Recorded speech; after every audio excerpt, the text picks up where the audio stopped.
Hey MVPs, Rico Knows here. Going to talk to you guys about results from UFC Fight Night in Baku, whatever the fuck that means. Jamahal Hill versus Khalil Rountree. I apologize. I just hit record on this video. I talked for the entire duration of this video and it didn't record, so I'm redoing it. So let's talk about it, and I'll try not to cut any corners and go short. First thing I want to do is show you guys the fight card. I'm not going to lecture anybody. I'm not going to give you advice on how to be gamblers. I'm going to leave that alone, but I am going to tell you that there are some people that go green every single week, and they're good at what they do.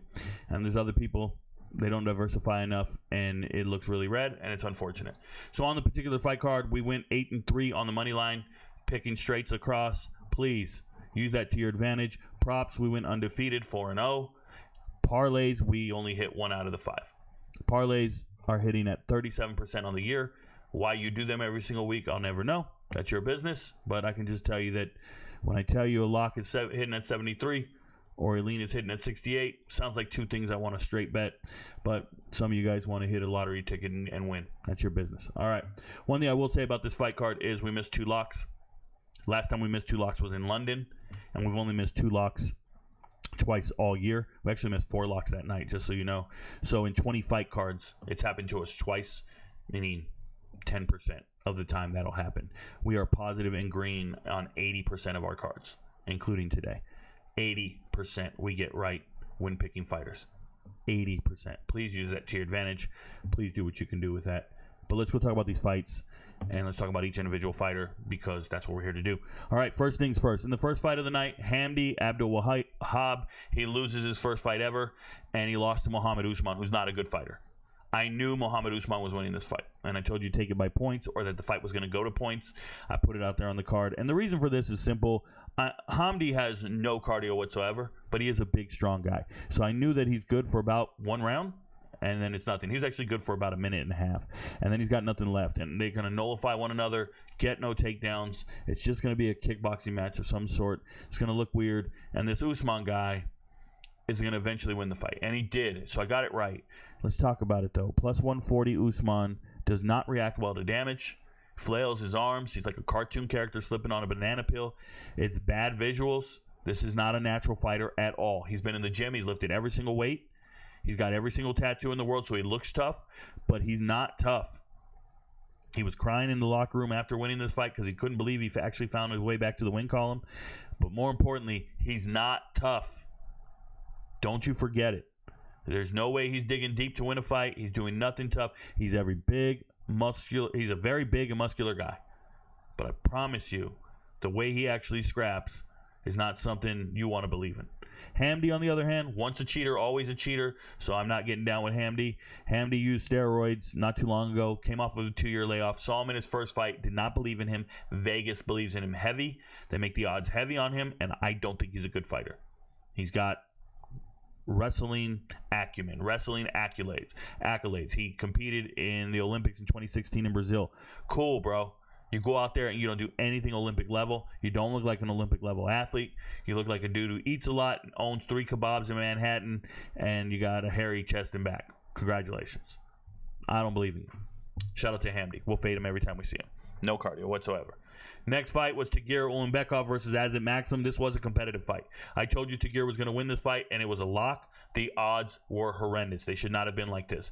But he still won 30-27. And the reason he wins 30-27, and people were like just appalled by it, is because fights are graded based upon round-by-round totality. Like, what you do overall doesn't matter. Somebody will look at this and go, look at the total strikes. It was 78-76. Yeah, that doesn't matter, man. You could have got outstruck in one of these rounds, but you got the takedown, dominated, and looked very dominant doing it. And some guy got more hits than you in the second round. So at the end of the day, it looks very competitive, but it wasn't. Now, this particular fight, it was. They were athletic, very good.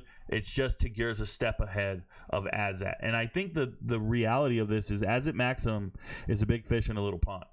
He's been fighting cab drivers and crushing cans out in Kazakhstan, but he's not doing what Tigir's doing. Tigir's in a room full of dudes who don't touch women. Tigir's in a room full of dudes who haven't seen their neck in years, right? These guys with all these beards next to the Caucasus Mountains in Russia. Rico, where's Dagestan? Dagestan is next to Georgia. Dagestan is a terrible place. Go look it up on a map, bro. There's nowhere you want to be. Trust. And these guys got nothing better to do but to fight. And they fight well. And they do things great. Now, Tagir was in this matchup just one step ahead. One step ahead the whole time. I was not worried about it. I thought he won the fight 30-27. Scary, though, because Azat is a good fighter. Tagir's going to end up fighting some pretty good fighters, and he's going to have to figure out a way to get it done. What does Tagir do wrong? 0 for 8 on takedowns. He was outclassed in takedown attempts, getting kind of swept or reversed by Azat, and that shouldn't happen. He should be able to go out there and impose his will, especially coming out of the gym he comes out of. So, got to figure that part out. It's not like he's Saeed, Nurmagomedov Saeed. He's not bad like that. It's just he should be more dominant than he is. But I say that. He's 17-2. He doesn't find ways to lose, so you got to believe in him to win. Next fight, speaking of finding ways to lose, don't ever bet on women's fights, especially on the early prelim card or the prelims card, especially when they have a 2-year layoff or if they're 34 years old. This is a disgusting work by Irene. Irene showed up and looked absolutely terrible. I'm going to call her Carrot Top from now on. But Carrot Top was out here looking like an alpaca. Just disgusting work. Only throws hooks. Strikes were looping. Nothing down the middle. Didn't grapple at all. When you saw this opponent get out-grappled last time around. Melissa Mullins, these are both Melissa Mullins' daughters. You don't care. You don't go out there and do anything to emulate Melissa. So you just get beat up the whole damn time. Now, Claudia Sigula, not a great fighter. She can't not grapple to save her life. But she is a former kickboxer. She moves very fluid. She threw some sting. She threw something on her punches. They look good. She might have looked too good, which will help us in the long run. Hopefully Vegas overvalues her. And then next time she's in the cage, we find out if she's with somebody who will take her down and will fade her hard. So there you go. Next fight, Daria against Melissa Mullins. I feel terrible. I had Melissa Mullins as a lock for the second time in her life. I put her as a lock, and for the second time in her life, she failed, and she missed. So she's on the ban list. It sucks, man. I watched her beat the ever-living shit out of Daria the last time they fought. This was a rematch, and she approached it like this was a cakewalk, like she was going to make it happen. One thing I said in the rematch was, or in the assessment of the video, I said, if Melissa Mullins didn't get that takedown, she was in for a real fight. She was getting pieced up on the feet. But then I said, there's no way she doesn't get the takedown. She's just that good. She's going to get the takedown and win this fight and beat her up. Then the fight starts, and she gets punched in the face because she has no defensive posture whatsoever, no head movement, can't strike. She's just pretending to strike. And she goes out there, and she starts getting pieced up really bad. And I'm like, oh, my God, she's going to get knocked out in the first 30 seconds. Okay, she eventually gets a takedown, and she gives up position before submission. So her fight IQ is trash because she jumped to try to do an armbar when you could have done ground and pound like you did in the first fight and win with 1 second left in the first round. You don't even try to get a TKO. You don't try to do damage. You don't try to score points with the judges. You jump out of the mount and go for an armbar that you're not going to finish, and you just give position. Oh, by the way, you lost on 2 judges' scorecards because of that. You lost the first round on 2 judges' scorecards because of poor decision making. I can't stand it. Then you go to the corner, and your corner doesn't tell you to go get a takedown and win the fight. Doesn't tell you have an advantage in takedowns. Instead, they're talking to you how to strike with a girl whose only chance of winning is striking. Shout out to Daria. She showed up in shape. She did everything right. She threw heat. She was out there to bang. And Melissa Mullins was not. Melissa Mullins is fake. She's a fraud.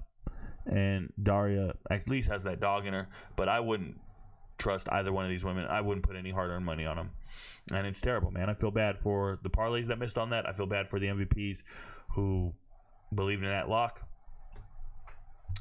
You missed some locks, 73%. That means I'm going to miss 1 out of 4, and that's one of the 4 I'm going to miss.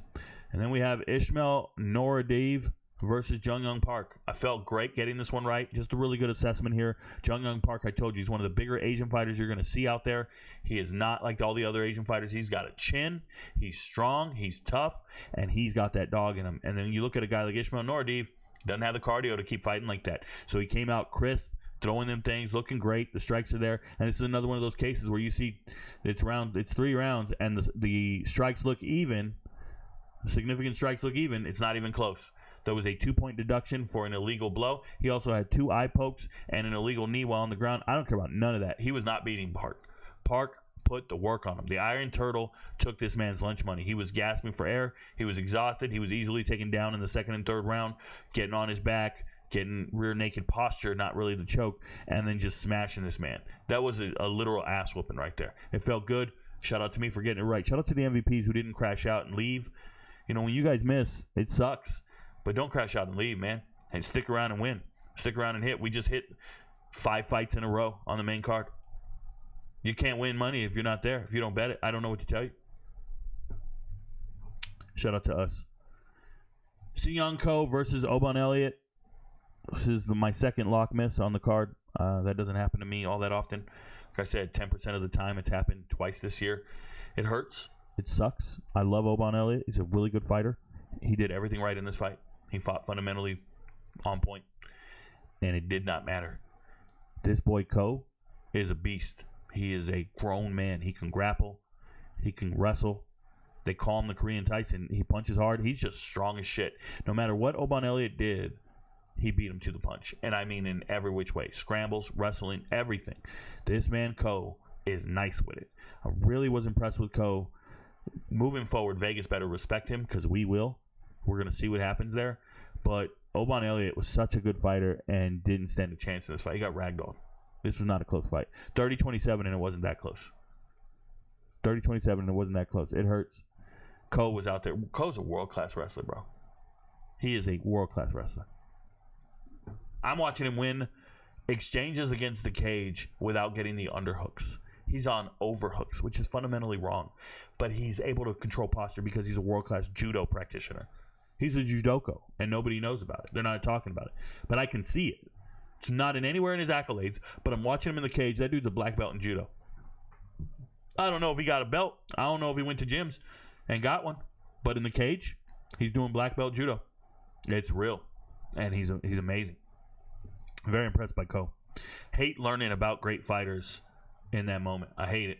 I hate it. I hate it. I hate it. Muhammad Naimov versus Bogden Grat. I told you guys Naimov was going to win the fight. Shout out to him. He found a way to win. He's a good all-around fighter. Just more skilled. It's better than Bogden Grat. Bogden Grat is a dog. He's tough.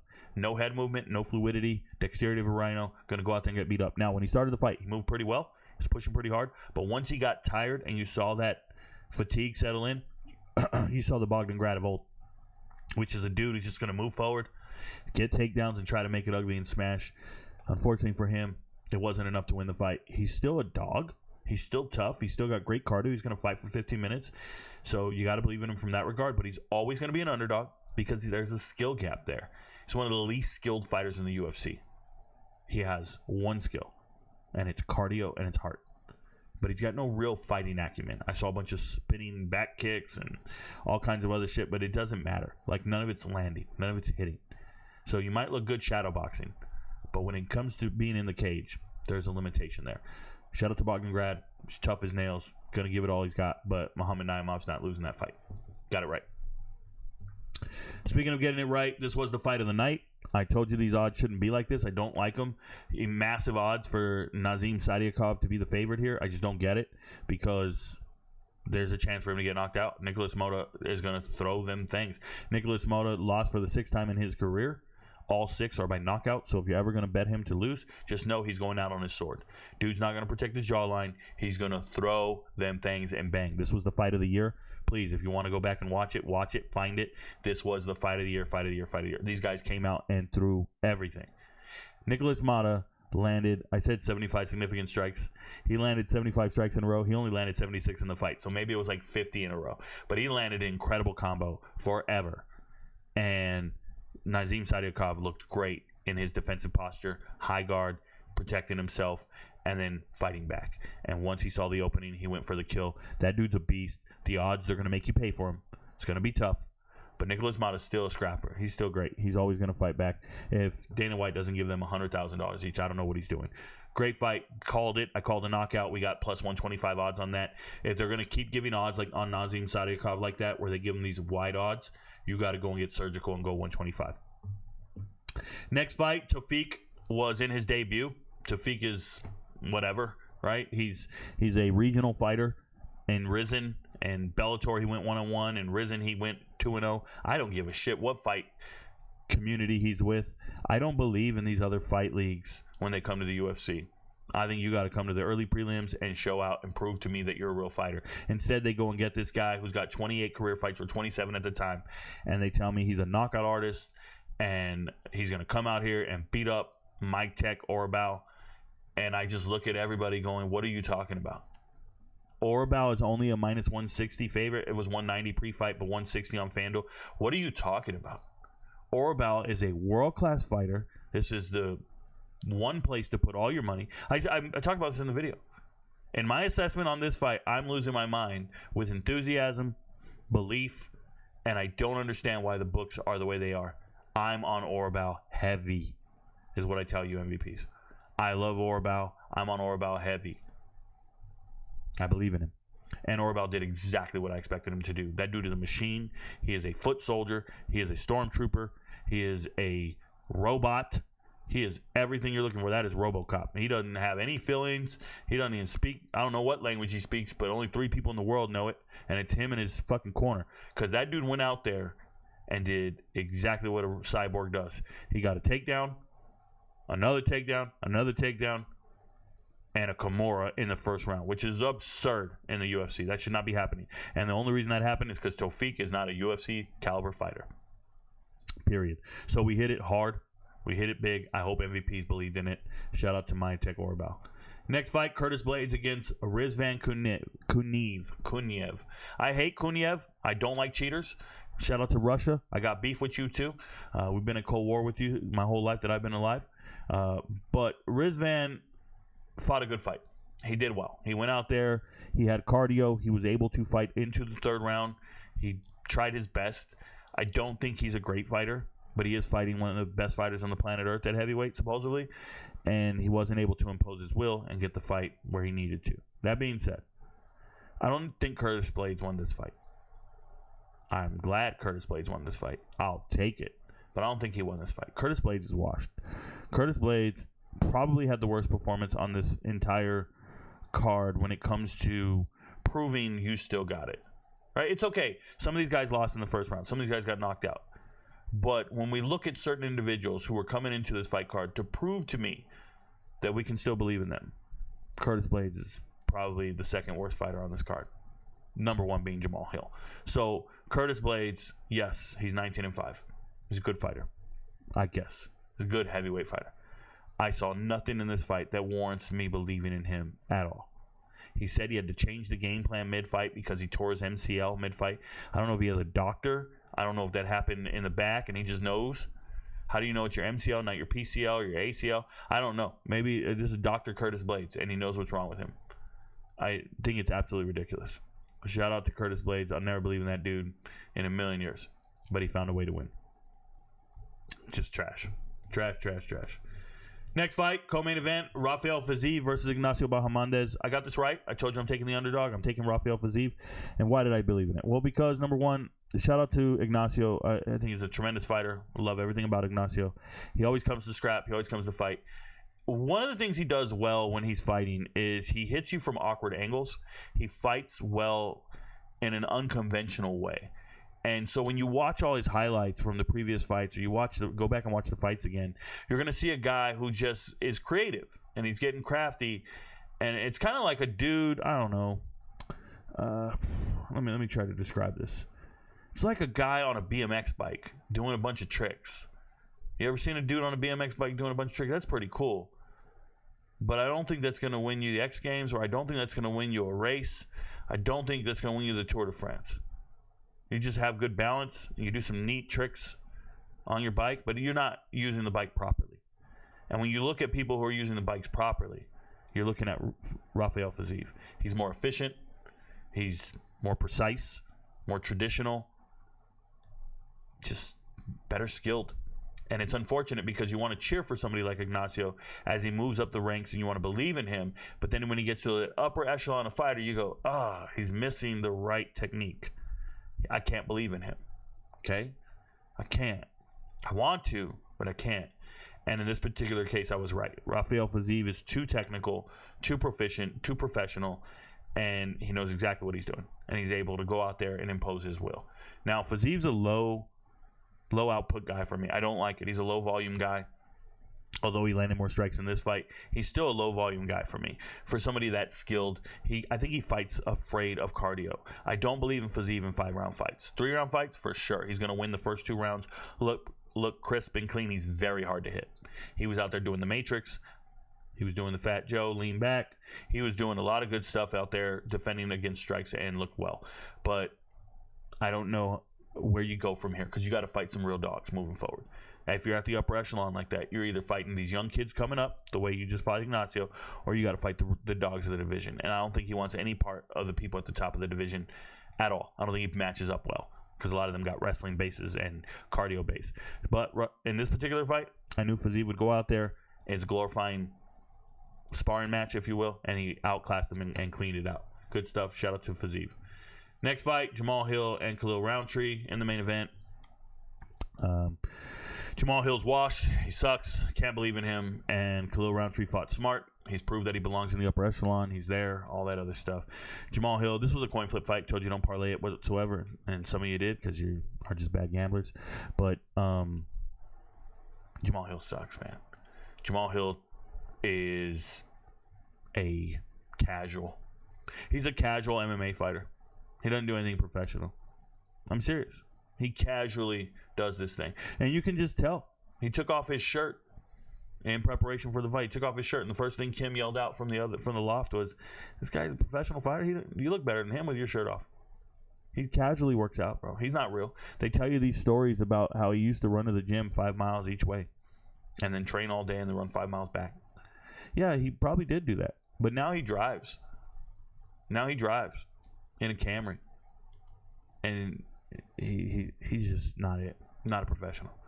Fade him every chance you get. Vegas loves him. They gave us even odds in this particular fight. They gave us even odds against Yuri. Vegas loves this guy. And he's not real. He's not real at all. His calf was swollen. He couldn't handle the calf kicks. Khalil Rountree trains hard, is in shape, had the right intensity, the right motivation, the right focus.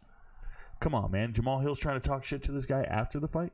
You're trying to flex on him and get mad and talk to him. And why don't you want to dap me up, respect me, all this shit? Dude, shut up, man. We just fought for 25 minutes. You didn't do shit all fight. Now you want to act tough after the fight? I don't like it. Shout out to Jamahal Hill's bum ass. Let's go look at the card. I went over all this in the previous video. I don't mean to skim over it, but I'll just tell you right now. Missing 2 locks hurts. Missing 2 leans, not the end of the world. We did hit 3 of them, so we went 3-2 on leans.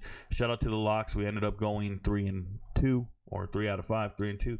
And then the value bets, we hit both of them. Boom. Picking 2 underdogs to win on this fight card.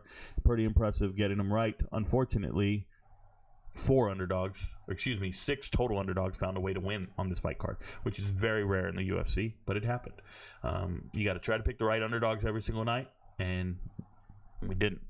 Hit 1 parlay. Shout out to us. It was the best parlay, or the most advantageous or most beneficial, highest payout with the Orbal and the blades. And that was just me telling you I believe in 2 UFC caliber fighters versus guys who aren't from the UFC. And that's what that was. This was 2 UFC guys fighting guys on their debut. That's how I came up with that parlay. Shout out to me. So, percentages have moved to 73%, 68%. Remember, value bets, betting an underdog, 43%. Parlays, no matter what you're doing, all you parlay bettors, you're getting 37% right. That's what you're doing if you're betting in all my parlays. Now, if you're doing your own stuff, if you're parlaying these straights and doing other parlays, I can't help you. I don't know what that is. The probability, go get a probability calculator. I pulled it up on the live stream, and I showed them. If you're trying to get these last 3 right, you're trying to get a Curtis Blades, Jamahal Hill. Those are both 68% accurate predictions. Don't look at the odds. 68% accurate predictions with a 43% accurate prediction. When you combine all 3, that's 19% probability. Welcome to statistics. It's not good. You're going to hit it 1 out of 5 times.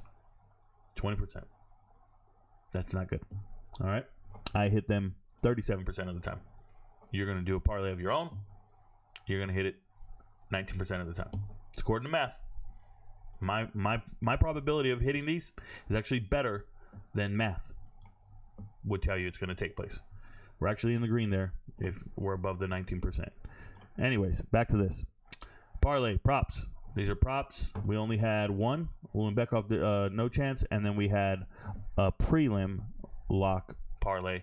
So we went 1-1, and that's what it turned into. It actually dropped a little bit. We did well on the leans. We got these 2 right over here. These 2 props. Well, we missed these 2, so it's 2-2. Those changed from last week. And then we did well on the value bets. 1-1 here. That's pretty good. because we hit one up here. So 2-1. When you go 66% right on value bet props or parlays, that's very good when the percentage is usually 35%. So if it's a little too much math for you guys, we keep it on the far right column for you. 53% of the props hit all year long. We actually hit 1, 2, 3, 4 props, hit 100% of the props on this card. You didn't hit them, I can't do it for you. It's there, okay? Hit 66% of the money lines tonight. Shout out to us. Improved up to 61.76. We're halfway through the year. We only have 4 losing fight cards, meaning we are green on 80% of the cards. Good luck, MVPs. Keep grinding. Keep working. Your friends don't know, but Rico knows. Shout out to John Jones. He just said he retired.